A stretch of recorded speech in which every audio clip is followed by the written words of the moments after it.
If you're a driver in the UK, you need to stop what you're doing and pay very close attention right now. A new rule is coming in 2026 that could see you banned from driving instantly, and most people have absolutely no idea it's happening. This isn't about speeding tickets or parking fines. This is about something far more serious that could affect every single person who gets behind the wheel. And the terrifying part? You could be breaking this rule without even knowing it. The changes coming are unlike anything we've seen before in UK driving law. We're talking about instant bans, massive fines, and consequences that could follow you for years. If you drive to work, if you drive your kids to school, if you rely on your car for anything in your daily life, this video could save you from a nightmare you never saw coming. What's even more alarming is that the government has been quietly preparing this legislation for months, and the details are only now starting to emerge. Legal experts are calling it one of the most significant changes to UK driving law in decades.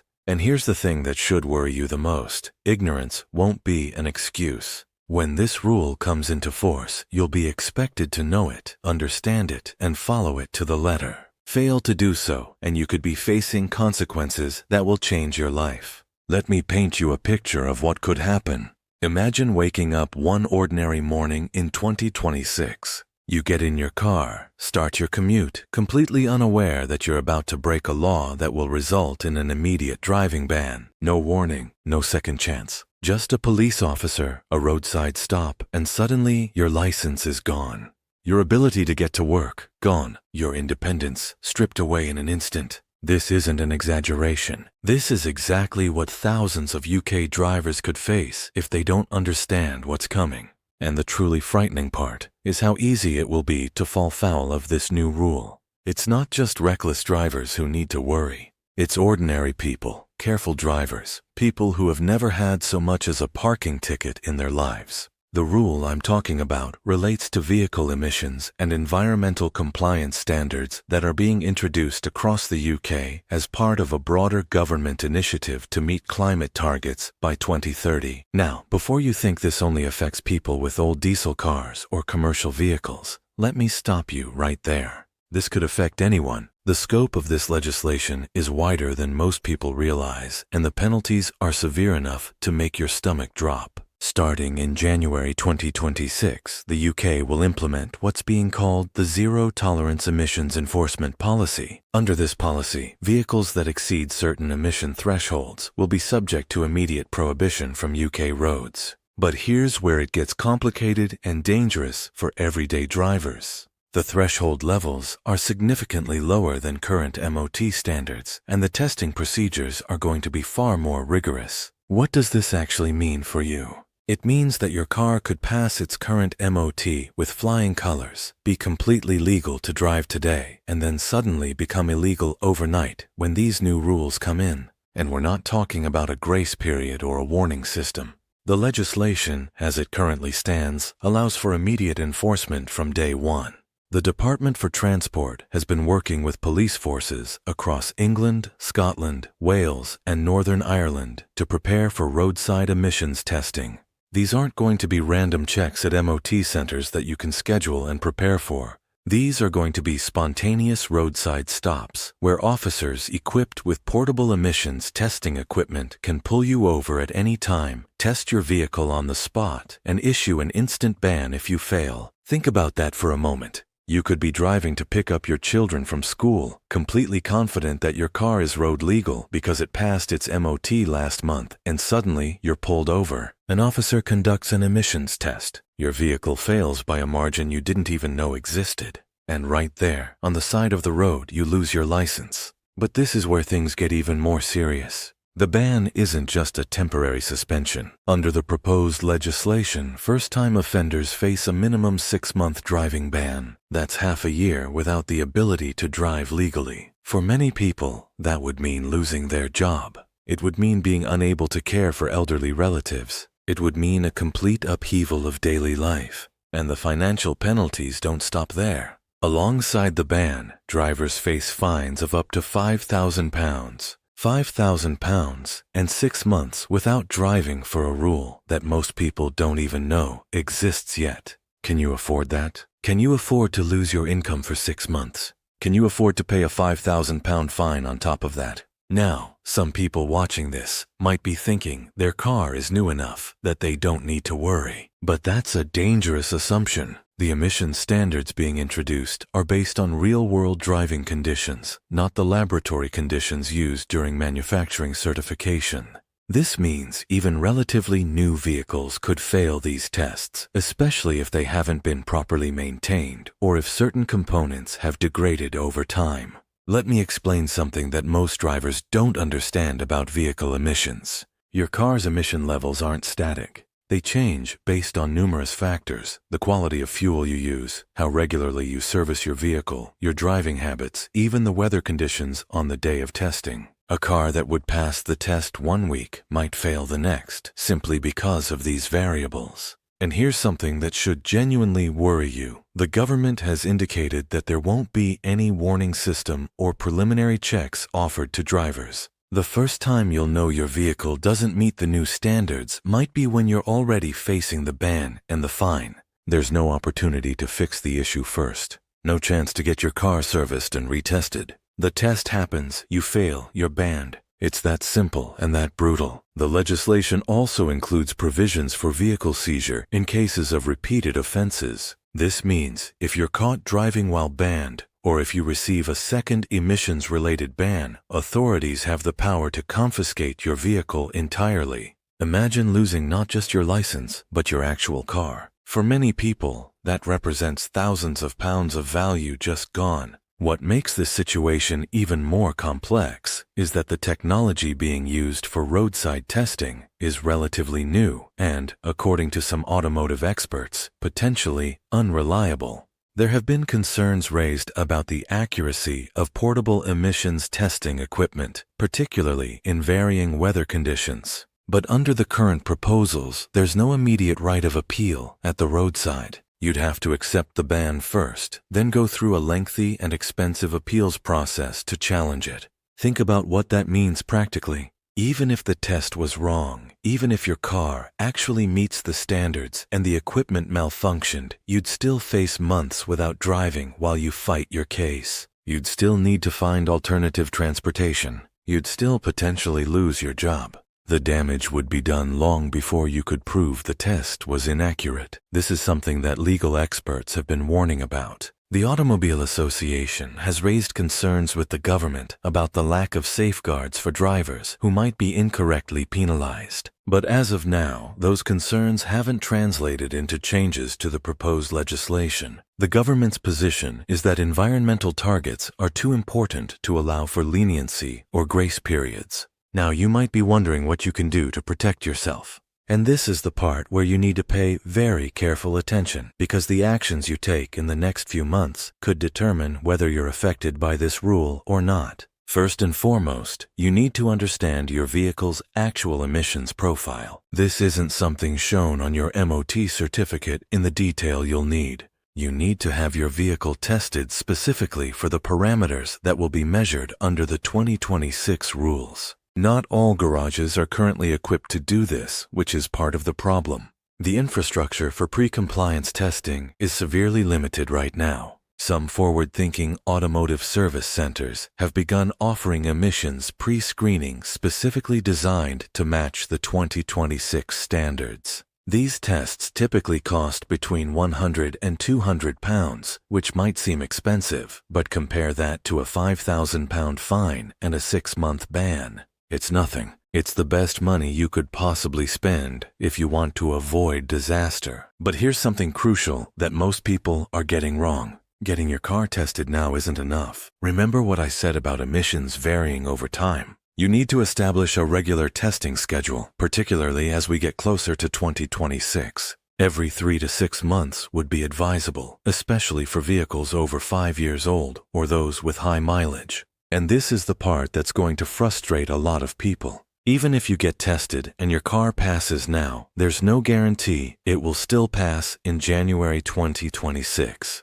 Emission systems degrade. Catalytic converters become less efficient. Diesel particulate filters become clogged. Oxygen sensors drift out of calibration. Any of these issues could push your vehicle over the threshold.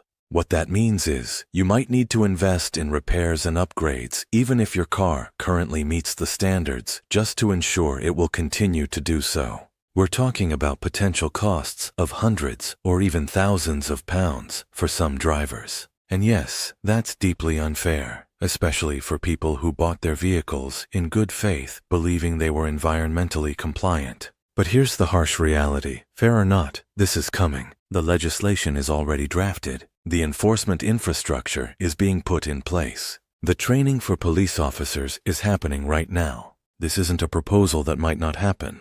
This is something that is definitely happening, and it's happening soon. One of the questions I've seen people asking is whether there will be any exemptions or special circumstances considered. The current legislation does include some exemptions, but they're far narrower than you might hope. Classic cars over 40 years old are exempt, but that doesn't help the vast majority of drivers. Commercial vehicles have slightly different thresholds, but they're still subject to the instant ban provisions. There's no exemption for people who rely on their vehicles for work.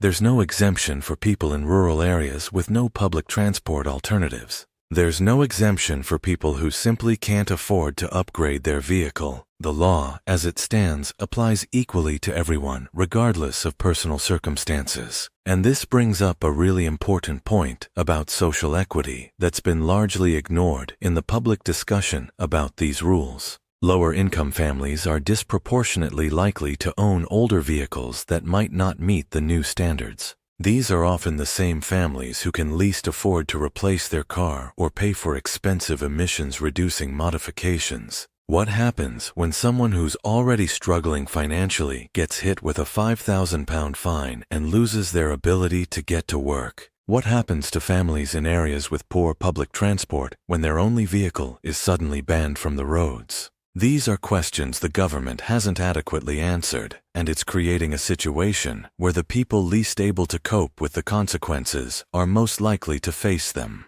There's also been very little discussion about how this will affect the used car market. When these rules come in, any vehicle that doesn't meet the standards will essentially become worthless. People who might have been planning to sell their car and use that money toward a replacement will find themselves with an asset they can't sell. Dealers won't accept them in trade. Private buyers won't want them. You could own a car that has value today and find it has none tomorrow. This creates a really difficult situation for millions of UK drivers. Do you sell your car now, before the rules come in, potentially at a loss because the market is already starting to price in these changes? Do you invest thousands in modifications, hoping they'll be enough to keep you compliant? Do you start saving now for a replacement vehicle, even if your current car is mechanically sound and would otherwise last for years? These aren't easy decisions, and they're made harder by the lack of clear guidance from the government about exactly how enforcement will work in practice.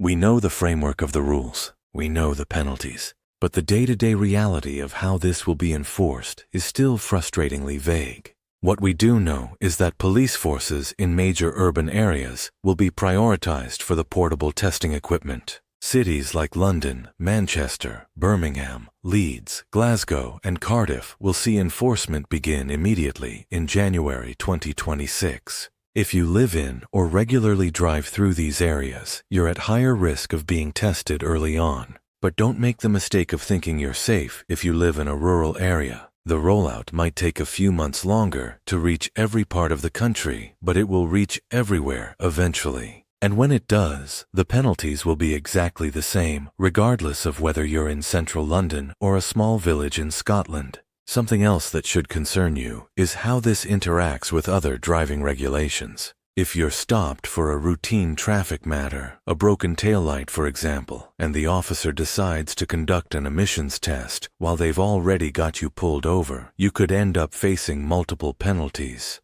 The broken taillight fine plus the emissions ban and fine.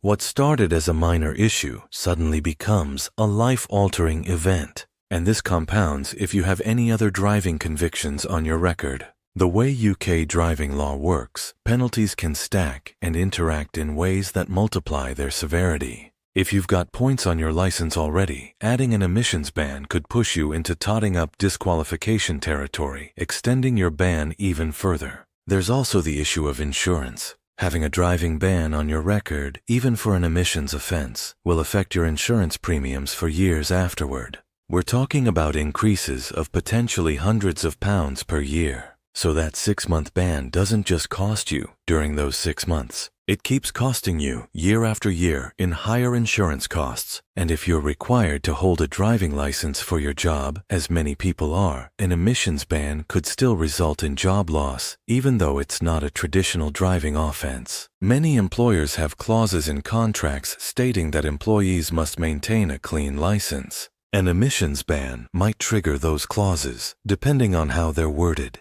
This is why I cannot stress enough how important it is to take this seriously now, not in late 2025 when everyone's panicking and trying to get their cars tested at the last minute. The testing and modification infrastructure is going to be overwhelmed as we get closer to January 2026. Booking times will stretch to months. Costs will increase as demand skyrockets. Parts will become harder to source. If you wait until the last minute, you might literally not be able to get your car sorted in time. I want to talk about what you should do right now, today, as soon as you finish watching this video. Step 1 is to find a garage that offers 2026 standard emissions pre-screening. Call around. Many places won't know what you're talking about yet because awareness is still low. Look specifically for garages that advertise environmental compliance testing or that work with commercial fleets, as they're more likely to have the right equipment. Step 2 is to book a test as soon as possible. Get a baseline understanding of where your vehicle stands.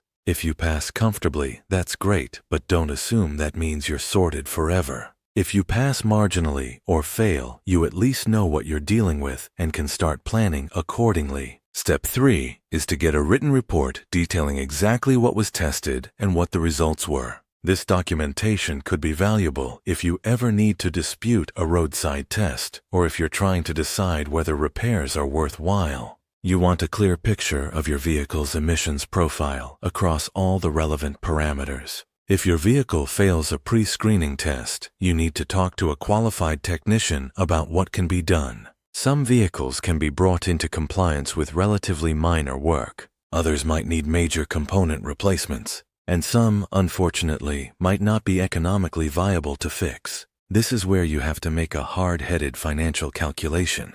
If you're looking at £3,000 in repairs for a car worth £4,000, does that make sense? Especially if there's no guarantee those repairs will keep the car compliant for more than a year or two. For some people, the hard truth might be that they need to start planning for a vehicle replacement sooner than they expected. But here's what you absolutely cannot do.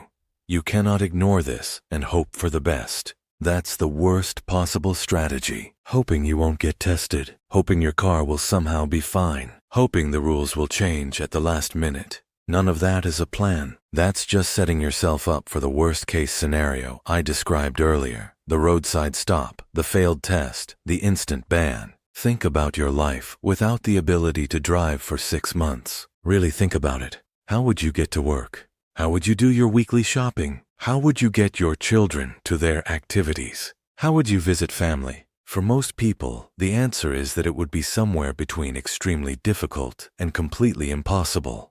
Public transport in many parts of the UK simply isn't adequate for people to maintain their normal lives without a car. Taxis and ride-sharing services might fill some gaps, but the cost adds up incredibly quickly. If you were previously spending £200 a month on fuel and car expenses, you could easily spend that much in a week on taxis. And that's assuming you can even keep your job without a license. Many people can't. If you lose your job, you're not just dealing with the inconvenience of not driving. You're dealing with lost income, potentially for longer than the 6-month ban if you can't find new employment quickly. You might be dealing with mortgage or rent arrears. You might be dealing with an inability to pay bills. One ban, one test failure can create a domino effect that takes years to recover from. And for what? For not knowing about a rule you could have prepared for if you just had the information soon enough. That's what makes this so important. You're watching this video right now, which means you have something most UK drivers don't have yet: awareness. You have time to act. Use that time. Don't let this be something you watch, think is interesting, and then forget about. This needs to go on your to-do list for this week, not someday, not eventually, this week. Because I promise you, the consequences of inaction are far worse than the inconvenience of getting your car tested. There's one more aspect of this that I need to address, and it's about how quickly these things can change and become more strict. The emissions thresholds being introduced in 2026 are just the starting point. The government has already indicated that these standards will be progressively tightened in 2028 and 2030 as part of the pathway to net zero emissions. What that means is, even if your car meets the 2026 standards, it might not meet the 2028 standards. We're potentially looking at a situation where vehicles have a defined lifespan regardless of their mechanical condition, simply because they can't meet ever stricter emissions requirements. This is a fundamental shift in how we think about vehicle ownership in the UK. For younger drivers especially, this changes the calculation about what kind of car to buy. Is it worth buying a car that might only be road legal for a few years? Does it make more sense to lease rather than buy? Should you be looking at electric or hybrid vehicles even if they're more expensive upfront? These are questions that didn't really matter a few years ago, but are now critical to making smart financial decisions. And this brings me to something really important about electric and hybrid vehicles that a lot of people misunderstand. While it's true that full electric vehicles are exempt from these emissions rules for obvious reasons, hybrid vehicles are not automatically exempt. They're still subject to testing when running on their combustion engine, and if the combustion component fails the emissions test, the vehicle can still be banned. So, if you're thinking about buying a hybrid as your solution to this issue, you need to do your research on the specific model you're considering. Not all hybrids are created equal when it comes to emissions compliance. Some will easily meet 2026 standards, others might be marginal. You need to know which category your prospective vehicle falls into before you make a purchase. There's also been some confusion about whether modifications like aftermarket catalytic converters or emissions control systems are acceptable under the new rules. The short answer is that modifications are acceptable as long as they meet type approval standards. But this is an area where you absolutely need professional advice. An incorrect or substandard modification could actually make your situation worse, not better. Some unscrupulous garages are already starting to advertise emissions fixes that don't actually work or that might help you pass a test temporarily but won't hold up over time. You need to work with reputable, certified technicians who understand the specific requirements of the 2026 legislation and who will stand behind their work. Another thing to be aware of is emissions testing scams. As awareness of these rules grows, there will unfortunately be people looking to take advantage of worried drivers. Be very cautious of anyone offering guarantees that seem too good to be true or charging excessive amounts for testing. A proper pre-screening test should cost between £100 and £200, maybe slightly more for larger vehicles. If someone's quoting you significantly more than that, get a second opinion. Similarly, be wary of anyone trying to sell you miracle additives or devices that claim to dramatically reduce your emissions. While there are legitimate products that can help, many of the things being advertised are snake oil. They don't work, and in some cases, they can actually damage your engine. If a proper diagnostic test shows you need component replacement or repair, that's what you need. There's no magic shortcut. Let me address one more common question I've seen: whether it's possible to legally challenge these rules before they come into effect. There have been some preliminary legal discussions about whether the instant ban provision might be disproportionate or whether the lack of a warning system violates principles of natural justice. However, as of now, no legal challenge has been successful in stopping or modifying the legislation. The government's position is that environmental emergency justifies strong enforcement measures, and that position has generally been upheld when challenged. So, while it's theoretically possible that some aspects of the rule might be modified before implementation, it would be extremely unwise to count on that. Plan as if the rules will come in exactly as currently written, and then if something changes to make them less strict, that's a bonus. What I want you to take away from this video, more than anything, is that this is real, this is serious, and this is coming soon. You have about 14 months from now until these rules take effect. That might sound like a long time, but it's really not, especially considering how long it can take to get appointments, get work done, or save up for a vehicle replacement if that's what you need. The drivers who will be fine are the ones who take action now. The drivers who will face bans and fines are the ones who ignore this until it's too late. It's really that simple, and I know which category I want you to be in. I want you to be prepared.